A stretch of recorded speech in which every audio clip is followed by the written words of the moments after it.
Direction la Côte d'Ivoire, mauvaise nouvelle pour Charles Blé Goudé, il ne rentrera pas en Côte d'Ivoire avec l'ancien président Laurent Gbagbo. Alors pour plus de détails, après le générique. Avant de commencer, n'oubliez pas de vous abonner et d'activer la cloche de notification, car cela va vous permettre de ne plus manquer les prochaines vidéos.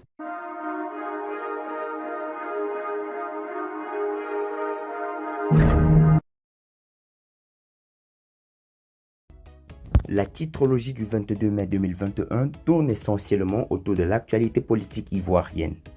La presse locale revient sur le retour annoncé de Laurent Gbagbo et de Charles Blé Goudé à Abidjan. Le titrologue est également plongé dans la dernière attaque terroriste perpétrée à Kafolo dans le nord de la Côte d'Ivoire. Titrologie du 22 mai 2021, Charles Blé Goudé ne sera pas dans l'avion de l'ancien président Laurent Gbagbo. L'Inter s'intéresse à la menace terroriste qui vise la Côte d'Ivoire depuis un moment. Le journal écrit qu'il y a du nouveau sur la dernière attaque à Kafolo. Notre confrère nous donne des précisions sur le matériel et les armes saisies par les forces ivoiriennes sur le même sujet. Soit Info explique comment les terroristes procèdent désormais. La titrologie du 22 mai 2021 reste également marquée par les récentes violences commises contre les ressortissants nigériens en Côte d'Ivoire. L'expression nous apprend que l'auteur de la vidéo a été arrêté et déféré. Par ailleurs, le média précise que le consul honoraire de la Côte d'Ivoire a été convoqué à Niamey. Le Nouveau Réveil préfère se focaliser sur ce qui peut arriver, seul par qui tout est arrivé.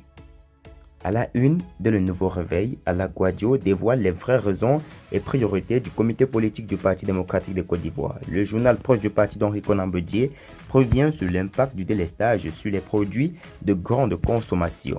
Le Bélier fait savoir au titrologue que le Parti démocratique de Côte d'Ivoire est prêt pour les défis immédiats. À propos du retour de Laurent Gbagbo à Abidjan, le Matin confirme que Charles Blé Goudé ne sera pas dans l'avion qui transportera le Woody de Mama en Côte d'Ivoire. Engagé pour le retour de son mentor, Justin Koné-Katinan regrette certaines expressions de Picasse, nous dit l'expression. Pour sa part, le patriote revient sur l'utilisation de 174 milliards de francs CFA prévus pour la réalisation de routes, la construction des centres de santé, d'écoles et des châteaux d'eau à Abobo. Rentré de Paris, Alassane Ouattara a exprimé sa vive colère à la suite des attaques contre la communauté nigérienne.